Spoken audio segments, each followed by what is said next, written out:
queremos dar una cálida bienvenida a este segundo encuentro del ciclo Amanda y José Pedro, la literatura, un proyecto de vida.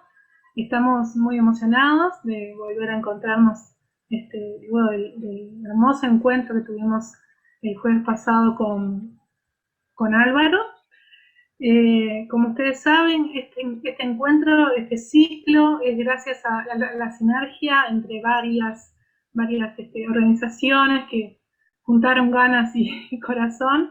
Son la Biblioteca Nacional de Uruguay, la Biblioteca de la Cátedra Alicia Goyena, el proyecto Aquí se lee, del cual soy coordinadora y que se afinca en la Inspección de Literatura. Cuenta con el apoyo justamente de la Cátedra Alicia Goyena, que tenemos por allí a Beatriz como su directora, de la Inspección de Literatura, María José está por allí y quiere saludar, y menciono a Lourdes García, que es la bibliotecaria, bibliotecóloga, además de la Biblioteca de la Cátedra, que está por allí, y de la Biblioteca Nacional. Creo que hoy no se ha conectado nadie, pero sepan que están atentos a lo que está pasando allí, lo han difundido también en todas sus redes.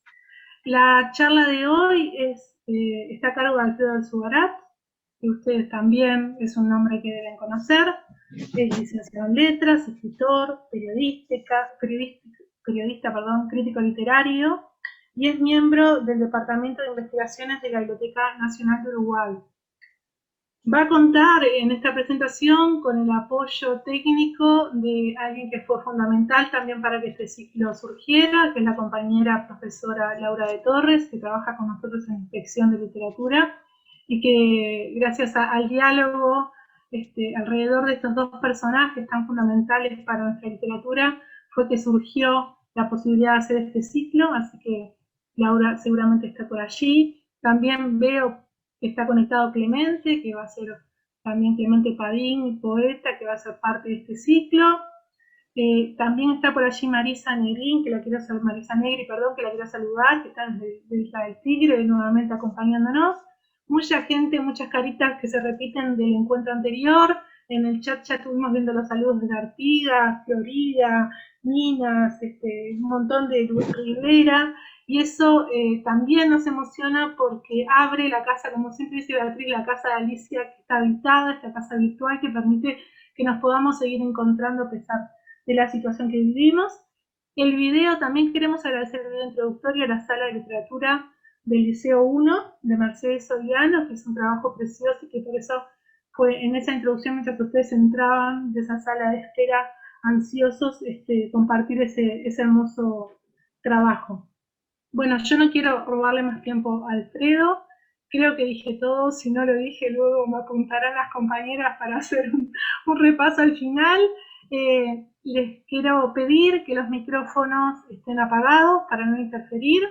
Las cámaras no hay problema, mientras a ustedes no les afecte la transmisión. Así nos vamos viendo las caras. Se van haciendo consultas en el chat, las vamos a ir relevando para luego en el tramo final acercarle a Alfredo a esas consultas y ahí sí poder entablar un diálogo con micrófono abierto si es necesario. Recordarles también que esta charla se está transmitiendo por el canal de YouTube de la Cátedra, o sea que si tienen algún compañero que saben que están conectados y están muertos de envidia porque no pudieron entrar al Zoom, le cuentan que las pueden ver por el canal de la Cátedra y entonces allí se amplía el espectro de espectadores, de participantes, más que de espectadores. Me parece que este va a ser un diálogo riquísimo con Alfredo y ya los dejo con él. La charla de él se titula José Pedro Díaz, Vivir la literatura. Adelante, Alfredo. Bueno, buenas noches para todos.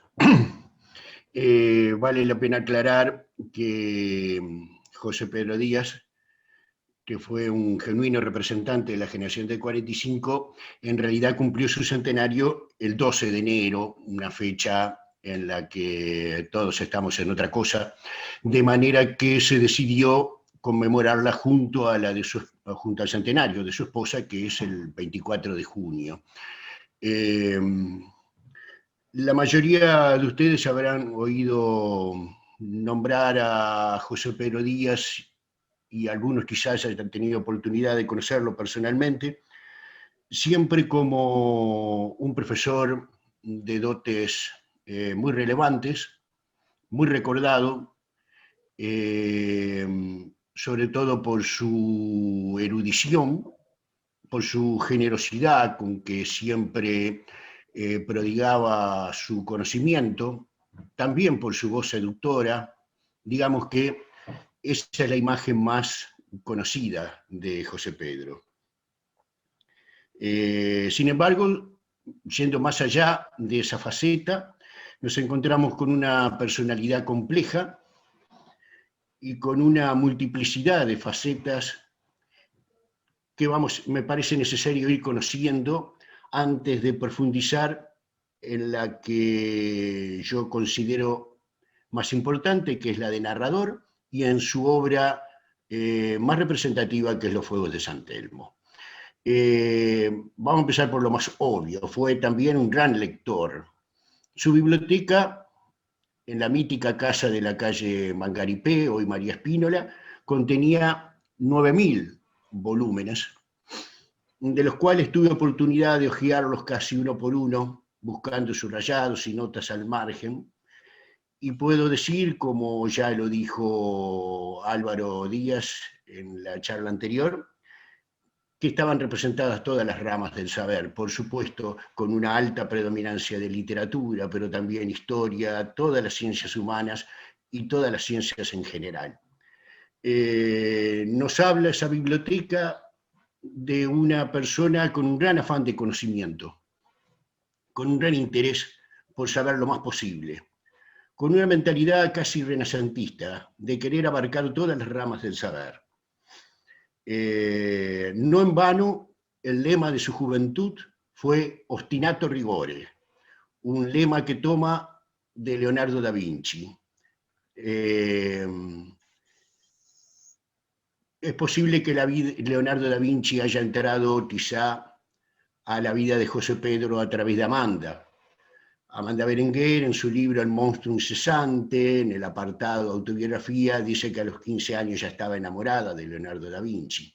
No importa eso, lo cierto es que Ostinato Rigore fue un lema para la vida de ambos, por lo menos en su juventud. La otra cara de la moneda, que es la escritura, vendría de inmediato y podemos situarla a partir de una visita que ambos tienen a Jules Supervielle, que residía durante la Segunda Guerra Mundial acá en Uruguay. Lo visitan ambos en su casa de Carrasco, y Jules Supervielle, el consejo que les da, lo dice en latín, es nulla dies sine linea, ningún día sin escribir. Todos los días hay que escribir, mucho o poco. Y si un día no sale nada, hay que copiar lo que se escribió el día anterior. Pero nunca se puede dejar de escribir. Y esas fueron las dos metas, digamos, que marcan sus comienzos. El ostinato rigore de Leonardo da Vinci, el afán por el conocimiento, y por otro lado, el escribir todos los días. Esa es lo que marca sus inicios. Al consejo de Supervielle respondió quizá con la escritura de su diario, un diario que comienza a escribir a mediados de los años 40 y que sostiene casi día a día por 6, 7 años más o menos, y que es un testimonio magnífico de su trayectoria y también de la generación a la que perteneció.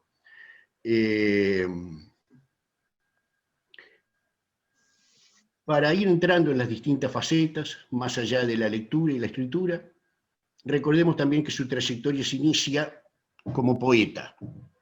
Pocos lo recuerdan en ese sentido, pero sus primeros libros fueron de poesía. Canto Pleno, volumen 1 y Canto Pleno, volumen 2, fueron escritos cuando apenas contaba con unos 20 y pocos años. Es difícil que lo encuentren. Son ediciones artesanales. El propio José Pedro Díaz la imprimió. Y hablan de una poesía, de un pasaje entre la adolescencia y la juventud, con dilemas éticos, religiosos, siguiendo el modelo de Rilke. No insistió en el campo de la poesía, aunque después, poco tiempo después, publicó Tratado de la Llama.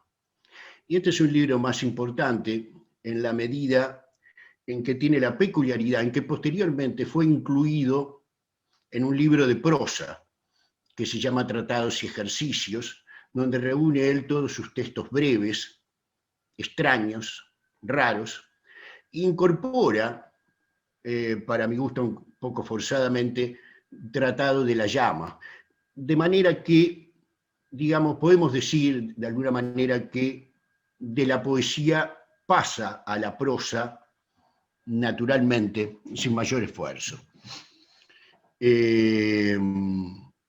Tratado de la Llama, perdón, fue editado en la Galatea y es una edición artesanal hecha por él mismo que nos habla de otra de sus facetas, la de editor.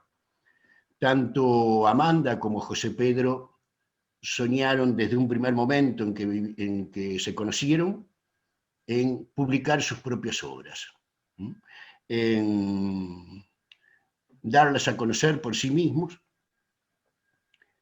y para ese objetivo obtienen, a través del padre de Amanda, que era rematador, obtienen una Minerva del siglo XVIII, a la que van a llamar la Galatea, a la que van a inaugurar solemnemente. Amanda le coloca un moño y en fin, la presentan en público. Y lo primero que publican en ella, bueno, ahí tienen la imagen de ese monstruo inmenso que es la Galatea, que hoy pueden ver en la Biblioteca Nacional. Los que están allí no son ellos, son Ángel Rama e Ida Vitale. La Galatea le significó un enorme trabajo porque es una Minerva a pedal, y la publicación de esos libros mereció una dedicación inmensa que les hizo a veces sacrificar vacaciones enteras. Lo primero que publicaron en ella fue una hoja inaugural, lo llamaron así, hoja inaugural, que en realidad era una hoja en blanco y lo único que decía era ostinato rigore. La Galatea les sirvió, además de imprimir su propia obra, como decía, como una forma de relacionamiento, de darse a conocer a la intelectualidad nacional e incluso extranjera. Esa hoja inaugural la repartieron a cuanto escritor intelectual conocían y la enviaron incluso al exterior, a Ramón Gómez de la Serna, que se encontraba en Buenos Aires, a José Bergamín incluso, al que van a conocer muy bien mucho después. Y después es la visita que hoy les hablaba a Jules Supervielle, porque pensaron que si bien iban a editar sus propias obras, también debían de comenzar publicando a alguien ya reconocido, a alguien ya importante. Pensaron en Supervielle y a él lo visitaron, y por eso la primera publicación en la Galatea es un texto en francés que les concede Supervielle, un texto que ya había publicado en español en Cuadernos Americanos. Y después sí, se publicaron libros de Amanda, libros del propio José Pedro, y vale recordar que también los primeros libros de Ida Vitale fueron publicados en ese inmenso aparato, los libros Palabra Dada y La Luz de esta Memoria. Los dos primeros libros de Ida Vitale fueron publicados en la Minerva La Galatea. Allí también sería publicada la primera novela de José Pedro Díaz, El Habitante, y los primeros borradores de un libro de ensayos que todavía tiene enorme vigencia, que es su estudio sobre Gustavo Adolfo Bécquer. Bueno, y hay otras facetas de José Pedro más conocidas, como la de ensayista, que le acabo de mencionar, que es la más extensa, la más nutrida, siguiendo obsesiones que tenía en cuanto al conocimiento de algunos autores. Me refiero al caso de Bécquer, me refiero también a Felisberto Hernández, del que publica su obra póstuma. Me refiero a José Pedro Bellán, que era tío de Amanda, y había cierta familiaridad con él, aunque no lo llegaron a conocer. No lo llega a conocer José Pedro Díaz, digo. Y del poeta francés Gerard de Nerval, romántico, tardío, que fue otra de sus obsesiones y sobre el que quedaron muchos textos inéditos, que bueno, es difícil de publicar tratándose sobre un escritor francés. Pero bueno, por supuesto que investigó y estudió muchos otros autores y muchos otros temas, pero es quizá una de las facetas más conocidas de él, de ensayista, de conferencista, de investigador. Y más allá de la literatura, hemos tenido oportunidad últimamente de descubrir otras facetas, como la de fotógrafo aficionado y también la de cineasta, la de filmador artesanal y aficionado, de la cual se va a hablar en la última charla de este ciclo. Pero me interesa sobre todo profundizar la de narrador y ver cómo fue planificando su vida para desarrollar su obra y en particular para escribir una novela que tiene que ver directamente con su identidad y con su origen, que es Los Fuegos de San Telmo. Pienso que en Amanda y José Pedro hubo un plan de vida cuidadoso, un proyecto estudiado desde el primer momento, que pasa sin duda alguna por la Galatea, como un primer gran paso, y en segundo lugar por la casa de la calle Mangaripé, que va a ir siendo ampliada de a poco en la medida de sus posibilidades y que reunía todas las condiciones para que dos personas se pudieran dedicar por entero a la literatura, ya sea a través de la lectura o de la escritura, de la mañana a la noche, vivir de ella y por ella. Esa casa sellaba el compromiso que ambos tenían y la seriedad con que lo tomaban por la literatura. Y esa casa es importante por el nucleamiento que se dio también allí, ya que va a ser frecuentada, muy frecuentada, de acuerdo al testimonio que nos da el diario, por una serie de muchachos jóvenes cuyo centro en la vida, cuyo sentido de la vida lo encontraban en la literatura. Esos jóvenes son Ángel Rama, son todas parejas, ¿no? Ángel Rama, Aida Vitale, Carlos Maggi y María Inés Silva Vila, Mario Regui y Gladys Castelvecchi, y Flores Mora y Zulema Silva Vila.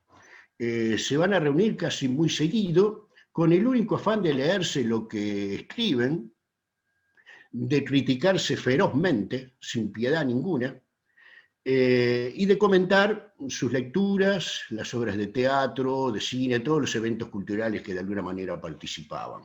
Ese es el grupo llamado de los entrañavivistas, un nombre que ellos nunca reconocieron, no aparece nunca en el diario de José Pedro Díaz.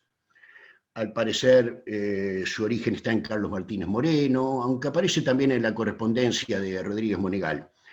Y es uno de los grupos fundadores de la generación del 45, junto a los escritores que eran nucleados por la revista Número, que dirigía Rodríguez Monegal. Ahí estaba Idea Vilariño, Benedetti, Claps, Sarandí Cabrera, Real da Súa.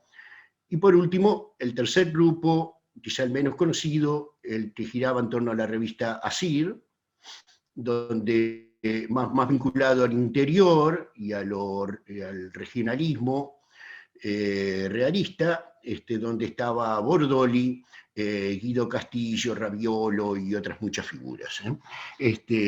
Los entrañavivistas, y José Pedro Díaz en particular, entonces están desde el comienzo, es uno de los grupos fundacionales de la generación del 45, y los encuentros que había en la calle Mangaripé, de alguna manera son parte significativa en la historia de esa generación. esas tertulias, vamos a llamarle de alguna manera, esos encuentros, formaban parte también del plan de vida y de formación de ambos.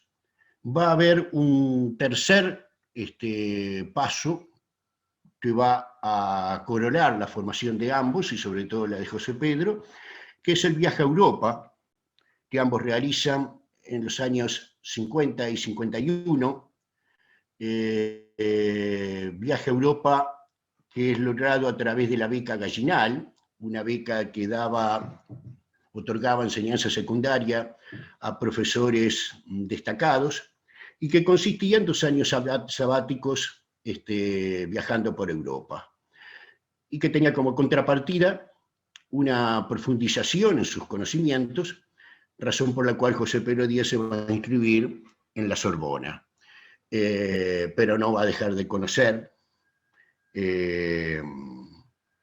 Francia y casi todos los países de la Europa occidental, incluyendo Italia y España en particular. Ese viaje, en una época en que todavía no era muy turística, y visitando todos los museos y tratando de conocer gente, alguien muy allegado a ellos, del que después voy a hablar, que es José Bergamín, les había dado recomendaciones escritas para que se las dieran a alguna gente y se presentaran ante ellos, recomendaciones ante André Malraux, por ejemplo, al que nunca creo que llegaron a conocer, ante Pablo Picasso, al que sí conocieron, ante Albert Camus, que también conocieron, de manera que también le sirvió para relacionarse con más gente y con todo lo que contribuyó de alguna manera a la formación de ambos. Y cuando termina el viaje, empieza a surgir la angustia del creador. Ya José Pedro se ha preparado lo suficiente, de manera más privilegiada quizá que muchos otros. No solo por las tertulias con otros de su generación, sino también por el viaje que han realizado, todo lo que han leído, los primeros escritos, y ahora llega el momento de tirarse al agua. Esta angustia se verifica claramente en el diario. Dice en una de sus entradas: paso ya demasiado tiempo de mi vida preparándome. ¿Y acaso olvido que la más fecunda manera de prepararse para hacer sea hacer, imperfectamente al comienzo, mejor después? Estas preocupaciones se hacen sobre todo presentes ahora que estamos a pocas semanas de vuelta. Al ir a Montevideo, como allí antes de venir, siento un movimiento de sístole, de retorno a mí mismo, más que nunca al borde de la acción, y con la angustia de sentir que ya es tiempo de tomarme como único punto de partida. Vuelvo a Montevideo lleno de proyectos, pensando siempre en lo que allí hay que hacer, pero mi problema está más en saber si podré hacer lo que imagino, en saber hasta qué punto soy para poder hacer. Esta angustia surge en la medida en que, así como su afán por el conocimiento era muy alto, y como lo demostraba su biblioteca, también sus exigencias eran muy altas y su ambición era muy alta. Su deseo, como el de casi todos los jóvenes que se reunían con él, era de escribir lo mejor posible, de ser los mejores escritores si era posible. Y si bien esto, por supuesto que es producto de los años y de toda una trayectoria, llegado un momento pesa a la hora de crear.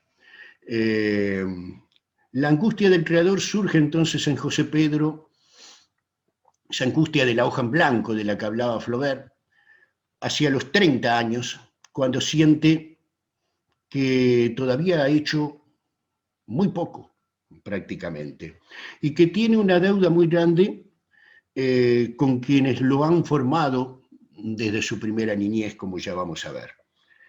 Es posible también que, como decía Álvaro en la charla anterior, la racionalidad le trabara la espontaneidad a la hora de escribir.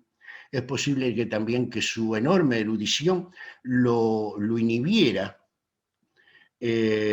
porque todo lo que escribía de alguna manera tenía que pasar por el tamiz de toda clase de dudas o de distintos enfoques para ver si lo conformaba plenamente. Siempre le volvía la pregunta que una vez le hizo Mario Arregui, y que creo que lo traumó por años, al leerle un texto suyo, al leerle Díaz un texto suyo, Mario Arregui le pregunta, bueno, pero ¿y eso para qué? Y Díaz queda desconcertado. Nunca se le ocurrió que un texto literario se pudiera hacer esa pregunta, ¿para qué fue hecho? Eso lo traumó por años, y una pregunta que le volvía en pleno viaje por Europa, y sobre todo cuando estaba por venir, como hemos dicho. Bueno, retornan en el año 51, retornan a la rutina montevideana, donde José Pedro Díaz es profesor, por concurso ganado en el año 45, concurso donde queda el primero, Bordoli segundo y Rodríguez Monegal tercero.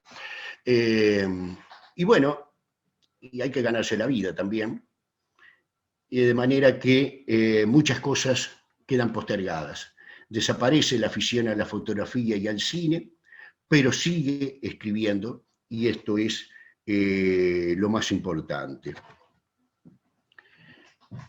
En el año 64 va a tener oportunidad entonces de publicar finalmente una novela que tiene que ver con su historia familiar.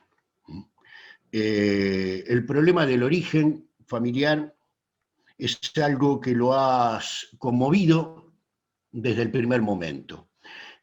Bueno, la imagen me recuerda que el primer libro de prosa que escribió José Pedro Díaz fue El abanico rosa. Es ese pequeño texto que ustedes están viendo, escrito a los 21 años de edad. Es un texto de arqueología, difícil que puedan encontrarlo.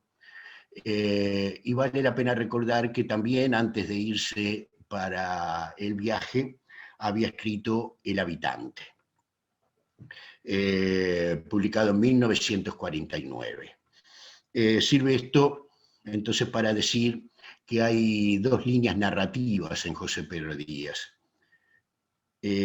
Una, la realista, la que tiene que ver con su origen familiar, con la búsqueda de la identidad, con la exploración en su interior, que es la que se da con los fuegos de San Telmo y con el reloj y las claraboyas. Y otra fantástica, de extrañamiento de la realidad, de fabulación pura, que es la que se presenta a través de El habitante, una novela donde el narrador es un fantasma, con una clara inspiración en Henry James, y posteriormente tratados y ejercicios, que es el punto más relevante en esa línea. En la línea realista, entonces, lo que predomina, como decía, es el origen familiar. Como muchos, como muchísimos de nosotros, José Pedro Díaz provenía de una familia de migrantes, de dos familias de migrantes, una de origen español, otra de origen italiano. Su segundo apellido era Donofrio, José Pedro Díaz Donofrio. Y tuvo en su infancia alguien que llegó fuertemente, que lo conmovió profundamente, que es la presencia del tío Domenico. El tío Domingo se le llamó en la charla anterior, yo prefiero llamarlo con su nombre original. El tío Domenico era en realidad tío abuelo, hermano de su abuelo Pedro, era un pescador de origen italiano, proveniente del sur de Italia, de una aldea remota de pescadores llamada Marina di Camerota. El tío Domenico era analfabeto, pero tenía una habilidad y una gracia muy particular para narrar, para contar sus recuerdos y las historias que conocía. Digamos que endulzó la vida de niño de José Pedro, lo fue llenando de una historia maravillosa, porque lógicamente el pescador en sus recuerdos, en su nostalgia, termina idealizando a aquella aldea, presentándola de alguna manera como un Edén. Y ese relato oral lo conmueve de tal modo a José Pedro que entiende que tiene una deuda con ese pescador, que algún día va a tener que contar su historia. Pero nos sirve para ver también cómo la trayectoria de Díaz inicia, curiosamente, a través del relato oral que le hacía su tío. Y es a través de esa oralidad que va a terminar sintiendo un gusto por la escritura, o a devolverle todo lo que él le había dado a través de la escritura de un libro. De la oralidad va a pasar entonces a la escritura.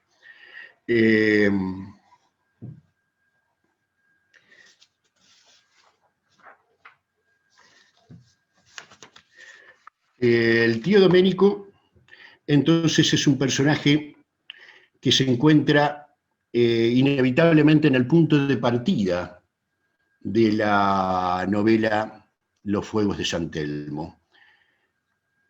Y hasta tal punto es esto, que es a través de su personalidad y a través de la novela misma, que podemos llegar a alguien también de enorme influencia en José Pedro Díaz, que hemos mencionado solo al pasar hoy, que es José Bergamín. José Bergamín ha sido reconocido como uno de los, ahí lo tienen, en el medio de ambos, ha sido reconocido como uno de los maestros de la generación del 45. Español, proveniente de la generación del 27, exiliado desde los comienzos de la dictadura franquista, o quizá antes. Tras pasar largos años en México, llega en 1947 a Uruguay, y de inmediato es tomado por los entrañavivistas en particular, y por la generación del 45 en su totalidad, como el maestro.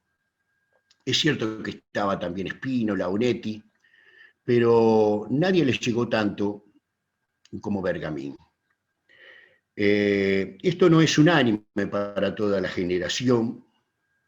Hubo quienes lo rechazaron. Idea Vilariño hablaba de manera despectiva sobre él. El otro gran maestro, también de origen español y de la generación del 27, que pudo haber competido con Bergamín, es Juan Ramón Jiménez. Solo que Juan Ramón Jiménez estuvo muy poquito tiempo. Estuvo en Buenos Aires y acá reuniendo poemas para hacer una antología del Río de la Plata que nunca llegó a concretar. Pero bueno, fue el maestro indiscutido, por lo menos reconocido por Idea Vilariño, y reconocido también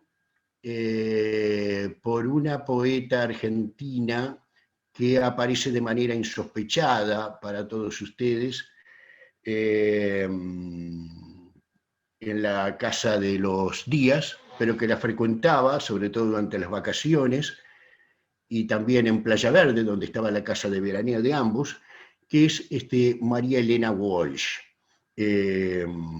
Una María Elena Walsh veinteañera, a un abismo de distancia de las canciones con que se la conoce, de la naranja que va de la cocina al comedor, etc., que reconocía en ese momento a Juan Ramón Jiménez iba a ser capaz de seguir hasta Nueva York por seguir a su maestro. Bueno, ahí tienen una foto donde está Zulema Silva Vila. La que sigue, de pantalones, es María Elena Walsh, y después están Ida Vitale y Ángel Rama. Digo, pues insospechado, creo que resulta curiosa la presencia de María Elena Walsh por estos lares. Bueno, pero estábamos hablando de Bergamín. Bueno, Bergamín es el maestro de los entrañavivistas, ahí lo tienen en otra foto, en que aparece también Ida Vitale. Esto es indudable, Bergamín fue alguien muy admirado, seguido en todas sus charlas, escuchado todas veces a donde iba, pero resulta difícil explicar por qué por qué Bergamín es un maestro para ellos. Si se quiere, la obra de Bergamín no tiene nada que ver con la de ninguno de los miembros de la generación del 45, ni siquiera con la de José Pedro Díaz. Puede haber un abismo de distancia, sin duda, entre... puede haber un abismo de distancia, sin duda, entre La niña guerrillera de Bergamín y La tregua de Benedetti o Los fuegos de San Telmo. Seguramente Díaz ya se preguntaba qué tenía que ver Bergamín, por qué era para ellos un gran maestro. En su diario dice José Pedro Díaz: si nosotros somos alguna vez tema de estudio, uno de los misterios de nuestra generación será la misteriosa y decisiva influencia de Bergamín. Nuestra obra no se parece a la suya, tampoco nuestras ideas, tampoco nuestros métodos, y sin embargo nos descubrió un mundo. Nunca magisterio tan espontáneo, nunca enseñanza que se haya orientado más hacia nuestro propio hallazgo o determinación. Esa era la explicación que se daba en tiempo real cuando cuando casi diariamente veían a Bergamín, la explicación que se daba a Díaz, que iba sobre todo por el lado de lo metodológico. Pero muchas décadas después, en 1983, cuando Bergamín muere, Díaz escribe algo más preciso al recordarlo, y dice: en un país de tan corta historia como el nuestro, era fácil experimentar un sentimiento de carencia, de relativa orfandad, la falta de una tradición propia suficientemente rica. Pero entre nosotros fue justamente Bergamín, que venía inserto precisamente en el vasto y rico cuerpo de la cultura española, quien más claramente nos hizo sentir, más que la inanidad de aquel sentimiento, su contrario: la libertad y la amplitud, la posibilidad cierta de riqueza que nuestra situación nos depara. Precisamente por jóvenes, nos decía, debiéramos sentirnos herederos naturales de todo cuanto podía importarnos. No tienen poca tradición, agregaba, son los que tienen más si saben apropiárselas, porque todas las demás tradiciones son también de ustedes. Y aquí encuentro yo una de las claves, por lo menos, de la novela Los fuegos de San Telmo y de la incidencia de Bergamín. Hay una tradición muy pequeña, pero que se va a apropiar, a alimentar, a nutrir de una tradición que proviene de otra cultura. De alguna manera ese pescador, tío Domenico, estaba embebido de la cultura popular que conformaba el sur de Italia y esa aldea de donde provenía.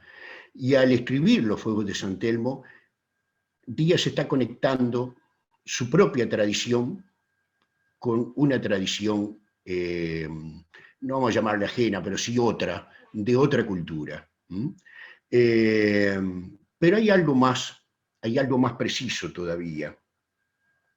Bergamín es autor de un ensayo que se llama La decadencia del analfabetismo.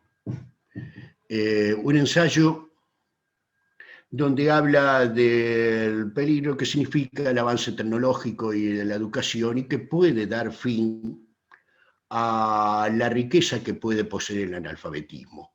Todo esto puede parecer muy polémico. Tendemos por lo general a polarizar y a ver como opuestos cultura y analfabetismo. Se avanza la cultura y avanza la educación, el analfabetismo disminuye, pero eso está bien, porque vinculamos el analfabetismo con la barbarie, con el atraso. Sin embargo, Bergamín presenta otro enfoque y llega a hablar hasta de una cultura analfabeta. Reúne los dos términos en lo que parece un oxímoron, pero que es una realidad. Esos emigrantes que llegaron a nuestro país en abundancia, que muchos eran campesinos o pescadores, como en este caso, que no tuvieron posibilidades de ninguna enseñanza formal, que eran realmente analfabetos, estaban embebidos de la cultura de donde provenían. Eran representantes vivos de otra tradición. Creo que esto a José Pedro le llegó, dio en el blanco para poder valorizar, para poder calificar lo que significaba la oralidad de su tío. Lo de la cultura analfabeta pasó a ser para él algo que iluminó lo que fue esa conmoción que había tenido en la niñez en torno al tío Domenico. Él mismo lo admite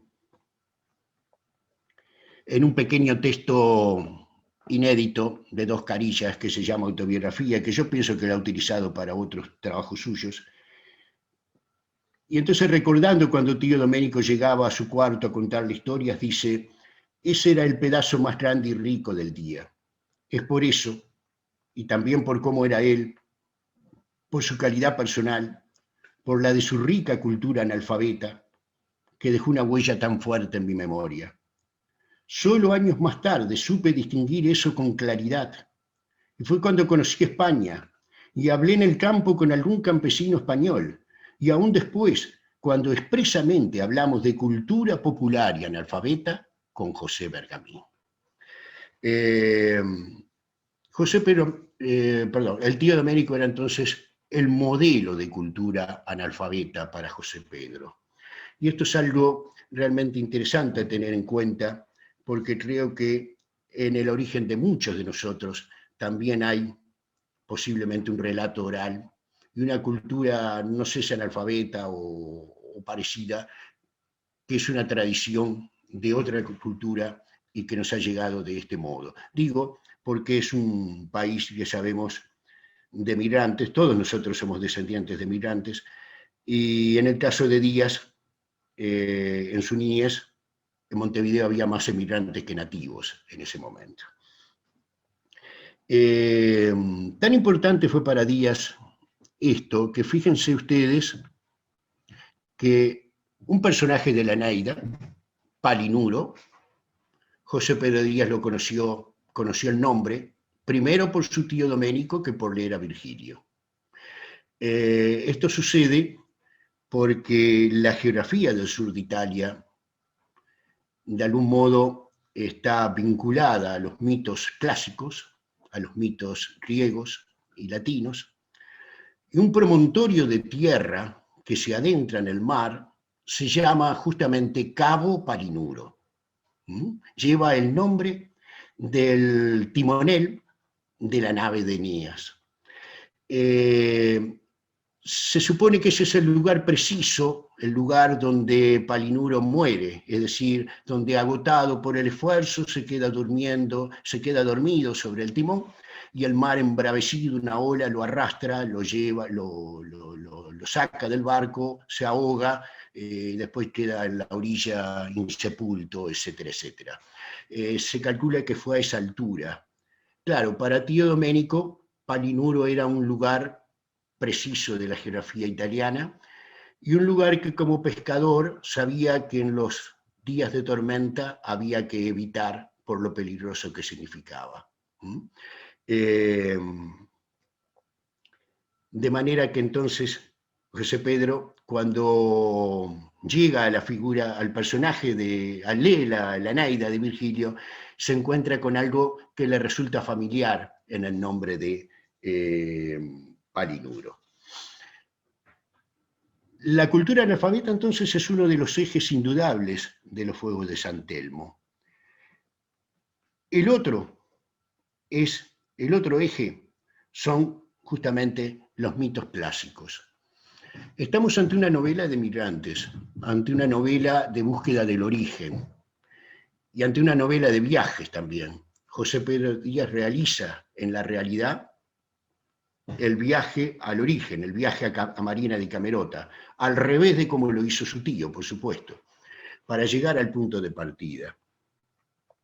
Les decía que un eje de la novela, visible, bien transparente, es la cultura analfabeta que provenía a través de la oralidad de su tío y que aprendió a valorar, o por lo menos a darle una categoría a través de José Bergamín, y por otro lado, la presencia del mundo clásico, que da lugar a un segundo guía, que es Virgilio. En una aldea medieval de hace 500 años atrás,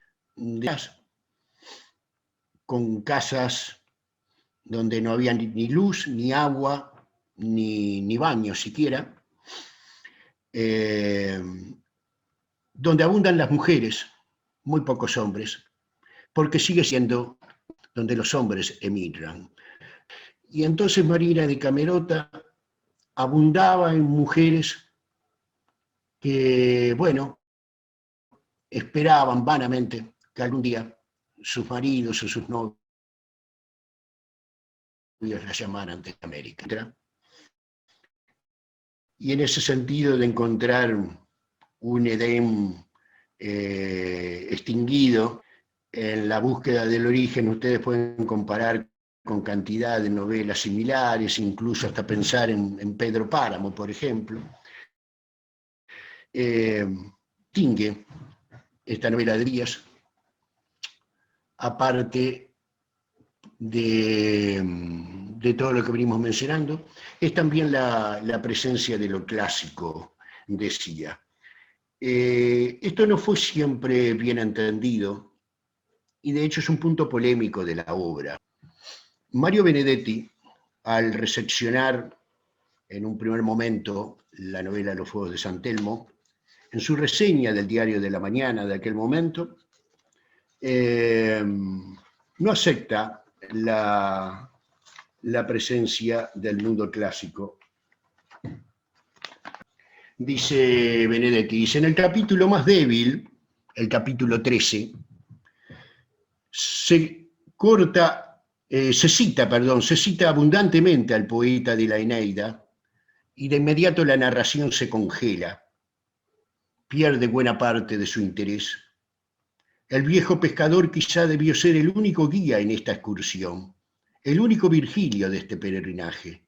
El Virgilio literario es el que sobra. Díaz parece responder a esta afirmación de Benedetti cuando, mucho tiempo después, retorna triunfador a Marina di Camerota en el viaje donde lo reconocen como el único autor extranjero que había escrito sobre esa aldea, viaje del que ya habló Álvaro en la charla anterior, y respondió de alguna manera, supongo que esto es parte del discurso que hizo sobre el púlpito, en el púlpito de la iglesia, responde a lo dicho por Benedetti, hablando justamente de la presencia inevitable de lo clásico en ese lugar e incluso en sus habitantes, ¿no? Algo que queda demostrado de por sí con la geografía, ¿verdad? Con el cabo Palinuro en particular.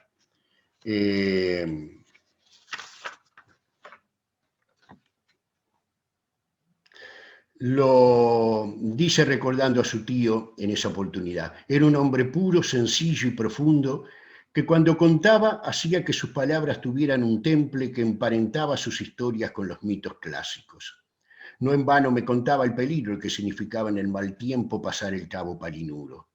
Así es de profunda la presencia del mundo clásico en estas tierras. Y así se hizo fuerte su presencia también en el espíritu de algunos de sus hombres. Los grandes mitos que se nutrieron de esta tierra son de tal naturaleza que mantienen vivo su sentido y su valor no solo para la cultura italiana. Italia tiene presente en ella todo su pasado y este sigue nutriendo, como ven, otras culturas. Y creo que ahí en parte está resumido todo lo que veníamos diciendo con respecto a la novela.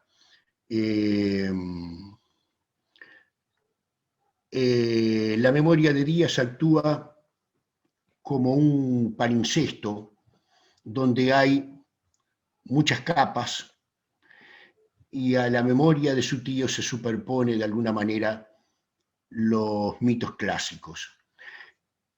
Por eso la novela también está hecha en base a una continua ruptura temporal, es lo que más se evidencia en ella, porque se pasa constantemente de las anécdotas que narra su tío a la emoción del niño que escucha al tío, al adulto que recuerda al niño. Y en un capítulo en especial hasta aparece el hijo del narrador, o sea, el hijo de José Pedro, en un capítulo que se llama El Pique. El Pique es un capítulo además muy interesante por el hecho de que puede tener una autonomía con el resto de la novela. Uno lo puede relacionar con toda la novela, pero a la vez tiene valor en sí mismo. José Pedro Díaz comprendió perfectamente esto y lo publicó en muchos lados, incluso en la revista Casa de las Américas, como si fuera un cuento, El Pique. Le reitero, sí, lo de los dos ejes que están representados por los dos guías que conducen al narrador. Por un lado, lo que tiene que ver con la cultura analfabeta y por otro lado, lo que tiene que ver con el mito clásico. Ambos eran ejes temáticos sumamente valorados por Díaz a lo largo de toda su trayectoria. Y con esto voy a tratar de cerrar. Por ejemplo, con respecto a la cultura analfabeta, otro ejemplo que se puede dar es su estudio del cuento Maní de José Pedro Villán. José Pedro Villán tiene un cuento con ese título, que en realidad no es un cuento, sino más bien una estampa, una viñeta, no hay peripecia, que relata la incidencia vital de un italiano que Montevideo, que después de trabajar largas horas en la fábrica, sale a vender manices por el barrio. El sacrificio de su vida. José Pedro Díaz tuvo una estima especial por este relato de José Pedro Villán, que sin duda lo emparentaba con toda esta cultura emigrante que lo nutría. Con respecto al mito clásico y la admiración que él podía sentir de la incidencia del clásico en la vida moderna, quiero cerrar diciéndoles que muchos años después, 20 años después, al término del periodo dictatorial, en 1985, el académico Saúl Sosnowski convocó a un congreso, a un coloquio en Maryland, en Estados Unidos, que se llamó Represión, Exilio y Democracia en Uruguay. Está el libro publicado por Banda Oriental. Fue un congreso polémico, que reunió a los que se habían ido y a los que se habían quedado, y a viejos escritores y a jóvenes emergentes. Pero ella se presentó con una ponencia en lo que él creyó lo más adecuado, de acuerdo al título del coloquio. Esa ponencia se llamó La cultura silenciosa y habla de cómo la cultura hizo 1000 maniobras y esfuerzos para subsistir durante el periodo dictatorial, escapando de alguna manera de la censura y de la represión. Es una ponencia que ustedes la van a encontrar en este libro, en este folleto más bien, muy difícil de encontrar, que se llama Exilio, Incilio, dos enfoques, donde el Instituto Testimonio, dirigido por Rubén Castillo, publica una ponencia de Germán Wettstein, que estaba en Venezuela, y otra de José Pero Díaz, la que estamos hablando, La cultura silenciosa. Allí habla del Club del Libro, habla de la editorial Banda Oriental, habla de lo que pudo haber habido durante la dictadura de canto popular, de teatro barrial, pero el ejemplo máximo que encuentra de lo que fue la cultura silenciosa durante la dictadura, o quizá él dice la acción secreta de la cultura para poder subsistir, el ejemplo máximo lo encuentra en el escritor Iber Conteris, reescribiendo en un calabozo del cuartel del cuarto de caballería, con su memoria, porque no tenía el libro, reescribe La Dolonía, manuscrita y en verso, en cuartetas de endecasílabos.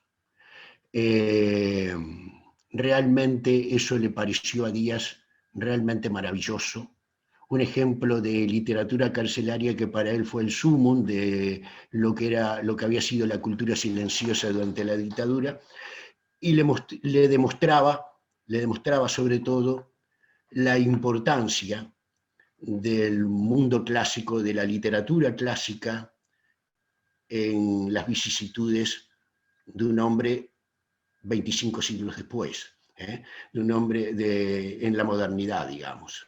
Y eso es lo que de alguna manera también aparece representado con Virgilio en los Fuegos de San Telmo. Bueno, pero yo quería cerrar allí porque creo que ya he dicho más o menos todo lo que tenía que decir. Lamento que esto haya salido entrecortado, y espero que de algún modo que algo haya quedado, que se haya entendido algo. Durante el transcurso de la charla, María José Larreborja me preguntó si Juan Ramón Jiménez había publicado. Juan Ramón Jiménez viaja a Buenos Aires y viene aquí a Montevideo, recoge poemas de muchos poetas, entre ellos de Idea Vilariño,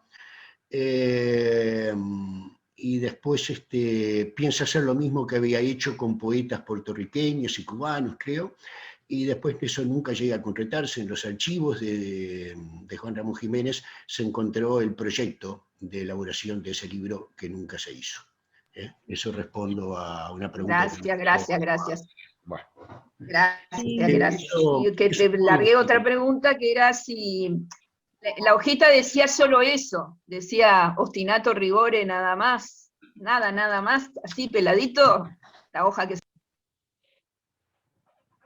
Ahí la tienen, miren, a ver, ahí la tienen, es eso, esa es la hoja inaugural, lo único que decía. Pero fue lo primero que se imprimió en la Galatea y se lo enviaron a cuánta persona conocían. Incluido, que yo recuerdo en este momento, a Ramón Gómez de la Serna y a Bergamín, pero a mucha más gente todavía. En ese momento había muchos intelectuales españoles de vuelta, ¿no? Nada, me atrevo a interrumpirte para sugerir que entren a la página de la Biblioteca Nacional en esta exposición virtual que se hizo justamente con motivo de los 100 años de José Pero Díaz, y ahí van a encontrar un montón de esos documentos digitalizados a los que no se puede acceder libremente por justamente pertenecer al archivo de la Biblioteca Nacional, por preservarlos, y que ustedes pueden por lo menos visualizarlos en pantalla. Después había otra pregunta, voy a dejar de compartir. Para no yo iba a decir algo más. Los Fuegos de San Telmo no lo van a encontrar en la página web de la biblioteca, pero es un libro fácil de conseguir porque es uno de los libros más editados en la literatura uruguaya. Tiene 12 ediciones en Montevideo, en Buenos Aires, en México, y 2 traducidas al italiano. De manera que es un libro fácil de conseguir. La última vez que apareció incluido dentro de clásicos uruguayos, hace pocos años. Lo que está en la biblioteca, sí, completo, son los 2 tomos de tratados y ejercicios, donde van a encontrar textos breves y muy lindos, pero de una índole totalmente diferente a la que hemos estado hablando. Tenemos otra pregunta. Alfredo, tú en un momento leíste un fragmento inédito de la autobiografía. Pregunta Mariel Cardoso si se puede acceder a ese fragmento que tú leíste. Eso es un material que seguramente es un borrador para el reloj y las claraboyas, o es el producto de algún rato de nostalgia o de melancolía, no sé. Si solamente se puede acceder yendo a la Biblioteca Nacional, a los archivos literarios, presentándose como investigador y solicitando ese texto en particular. Son 2 carillas, ¿eh? Y realmente lo que dice allí lo pueden encontrar en el reloj y las claraboyas. Buenísimo, muchas gracias, Alfredo. Y quería agradecerte, reconocer ese trabajo tan detenido y riguroso que estás haciendo con el archivo de José Pedro Díaz. O sea, yo voy a hablar por mí como profesora de literatura de años, profesora de didáctica además. El trabajo de investigación es de un aporte sumamente valioso. O sea, por eso a mí especialmente me interesa mucho la línea autobiográfica, por eso hice la pregunta.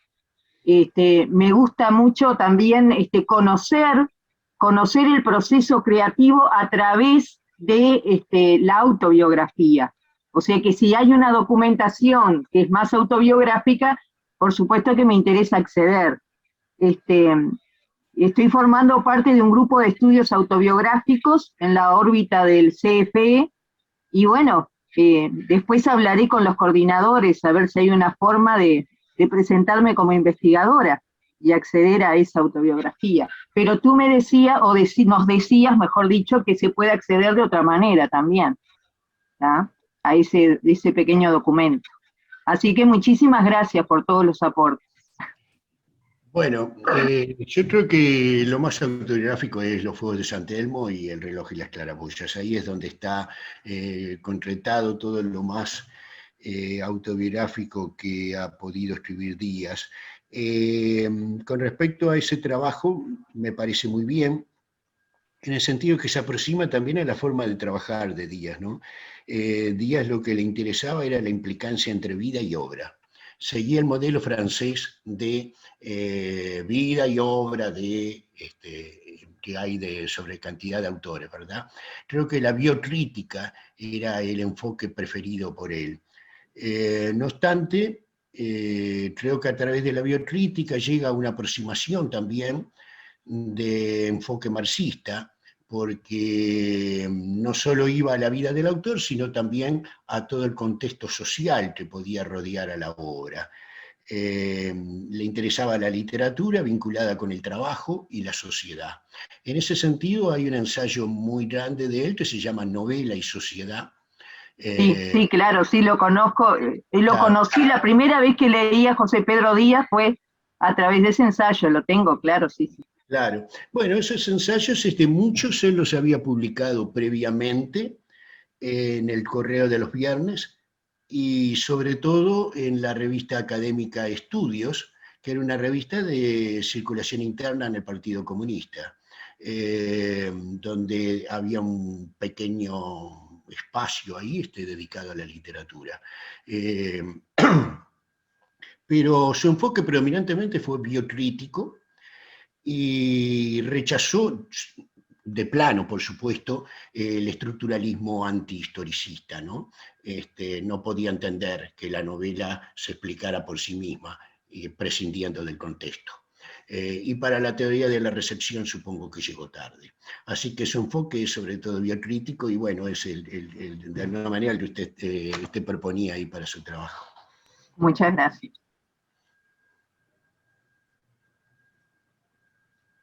Bueno, llegan, Alfredo, muchos agradecimientos. Vos ahora estás viendo el chat, ahora que no estás preocupado por si te escuchamos y te vemos, que la verdad que salió perfecto. Me alegro de que no les haya aburrido. Me cuesta a través de este medio darme cuenta de las reacciones del que me está escuchando. Entonces, bueno, son las dificultades que presenta esto, ¿no? Aparte del problema tecnológico, es el que traspapelar en las hojas. Aparte se me Sí, el entrevero de las hojas. Si querés nos animamos y prendemos las cámaras, así ves las caras de alegría y de placer que tienen los que nos estuvieron acompañando. Parece que no se está tratando. No, estoy leyéndolo. Estamos desafiando al Zoom y a las conexiones. Así que ahí tenés a los que estuvieron contigo. ¿Yo podría decir algo? Adelante, Álvaro, ¿cómo no? Bueno, no hace falta que diga el trabajo magnífico que hace Alfredo, pero quería añadir, yo también estuve pensando por qué Bergamín fue tanto maestro para ellos, porque en realidad no hay mucho, como dice Alfredo, sobre qué fue lo que deslumbraba. Pero yo recuerdo algunas cosas que quizás puedan darnos una pista. Una de ellas es algo que me dijo Maggi una vez cuando le invitamos a dar una charla frente a los estudiantes de medicina, en donde nombró a Bergamín, y lo que dijo es una frase que supuestamente decía Bergamín, y que para mí me quedó grabada, que decía: yo no enseño, yo solo puedo dar el ejemplo. Y creo que en ese sentido me parece que fue un ejemplo moral para ellos. Fue fundamentalmente un ejemplo de autenticidad, un ejemplo de humildad y de pensamiento antifascista. Creo que por ahí me parece que era sobre todo a los jóvenes, que los debe haber impactado, porque además, perteneciente a la generación del 27, también quedó como desheredado de esa generación por él mismo. Él se fue, se apartó, no le gustaba la opulencia, no le gustaba, era fundamentalmente, me parece, muy humilde. Me parece que por ahí puede ser el cauce para poder comprender un poco este deslumbramiento que tenían con Bergamín. Y lo otro que te quería añadir, que vos lo debés saber, Alfredo, porque creo que está en el diario, fue de alguna manera, el romancero español para mi padre era un ejemplo de la cultura popular española. Claro. Y en determinado momento, Sí, ¿perdón? tiene poca. No te escuché, dijiste algo. Disculpen, hay un problema con el micrófono de un tercero, ya está, sigan conversando. No, que el romancero español era una cosa que a mi padre lo deslumbraba fundamentalmente por ser un ejemplo de la cultura popular y por la oralidad de esa cultura. Y él recuerda en determinado momento del viaje, y corregime, Alfredo, que tú lo debes tener más presente que yo porque creo que lo relata en el diario, se encuentra en determinado momento con un viejo y una niña en un camino, y él pregunta por un determinado lugar, mi padre pregunta por un determinado lugar al que querían ir, y el viejo le responde, y en determinado momento le dice a propósito de algo que tenía que ver con el Cid y el romancero, y la niña lo corrige. Vos te debes acordar mejor de esa anécdota. Yo se la escuché directamente a mi padre y creo que después la leí en el diario. Cómo gente que aparentemente era analfabeta sabía el romancero, y estamos hablando del año 1950. Y no solamente lo sabía el viejo, sino también lo sabía la niña que corrigió al viejo. Eso para afirmar lo que estabas diciendo a propósito del deslumbramiento por la cultura popular. Y bueno, lo otro que creo que marcaste al final también es la permanente preocupación por encontrar, desde el punto de vista social, la explicación del fenómeno literario, que se ve también allí rascando y buscando por el lado del marxismo, de la infraestructura, para explicar la creación literaria. Bueno, quería reforzar estas cosas en particular porque me parece que estuvo muy bien marcado y creo que es así. Yo lo recogí así, directamente. Álvaro, yo quería agregar, si se puede un segundito, yo hice toda mi formación como profesora en dictadura, toda, exactamente toda, porque me recibí el 28 de febrero de 1985, o sea, el último día de la dictadura. Entonces, obviamente, para estudiar Bécquer, la referencia era Gustavo Adolfo Bécquer, Vida y Poesía, de la editorial Gredo, de José Pedro Díaz. Pero ese libro, para Mariel, que me está sintiendo, no estaba permitido, porque Díaz, como todo el 45, estaba prohibido. Y decirle a un chiquilín de 18 o 20 años que no es que está prohibido, para que vaya y lo consiga, obviamente, ¿no? Y agradecerle a José Pedro, ahí donde esté, que realmente a mí personalmente como estudiante me hizo valorar muchísimo la obra de Bécquer.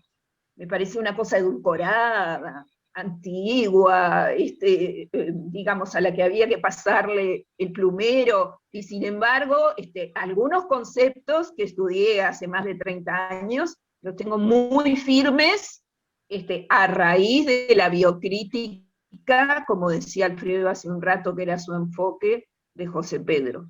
Así que, chapó, José Pedro, donde estés, que me hiciste querer a Bécquer. Y en ese libro recoge una cosa que, si mal no recuerdo, es realmente interesante, que es cómo también la cultura musical es capaz de influir en la cultura literaria. Creo que él busca un hilo conductor a través de la música y su influencia en Bécquer. Ustedes me corregirán que saben de esto. Yo estoy rascando allá en mi memoria cosas muy olvidadas, pero esa permanente búsqueda de la explicación de lo literario y buscarlo a través de la razón. No sé si alguno se acuerda de eso o lo tiene presente. No se acuerdan. No, es indudable. Estoy recordando, hay saetas populares y todo que inciden claramente en Bécquer. Sí, Bécquer recogía toda la poesía popular de su tiempo. Y bueno, y poco uniendo todo, hay una estima así por la cultura popular. Yo mencioné de paso una cita de Díaz en donde hablaba que al pasar por España también había comprendido a fondo lo de la cultura analfabeta que le hablaba Bergamín. Creo que de alguna manera la juglaría y todo lo anterior a la juglaría tiene que ver con todo esto, ¿no? Los juglares mismos no tuvieron posibilidad de recibir ningún estudio, en ese momento estudiaban nada más que los curas y los nobles. Así que puede ser un punto más para enriquecer esa cultura analfabeta, que comprende a través de Bergamín, eso sí. Y el episodio que vos decías del diario, Álvaro, yo creo que José Pedro pregunta la dirección, creo que es la aldea de Vivar, de donde viene el Cid. Lo que pregunta, y bueno, y ahí surge la discusión entre el padre y la niña explicando el lugar, ¿no? Pero por supuesto que eso, el romancero está presente claramente en el campesinado español, en la gente que ellos encuentran por el camino en ese momento, ¿no? Sobre todo en el interior, en el campo español, ¿no?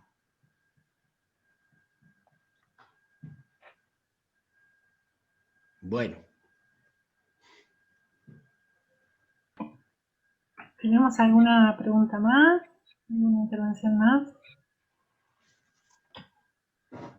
Otro asunto que lo apasionaba era el tema del doble en la literatura. Álvaro, creo que vos lo mencionaste también en tu charla. Estoy segura que Alfredo lo conoce bien, ¿no? La primera vez que escuché la palabra doppelganger, no sé si se dice así, fue de la boca de tu padre. Con Beatriz Miranda estábamos en ese curso. Sobre el doble va a haber una publicación en el segundo semestre de este año en la Biblioteca Nacional un extenso estudio de cerca de 300 páginas, yo diría más que como profundización conceptual, sobre la historia de la aparición del tema del doble en la literatura universal. Ese sería el tema. Por supuesto, recalando en profundidad en el romanticismo, que es donde ese tema emerge, ¿no? Con claridad, ¿no?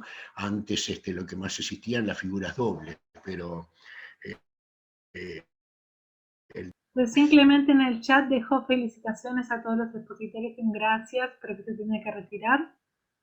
Nosotros queremos, no sé si hay algo más, o Alfredo, ¿querías agregar algo más? No. De mi parte... Estamos chochos, yo estoy chocha.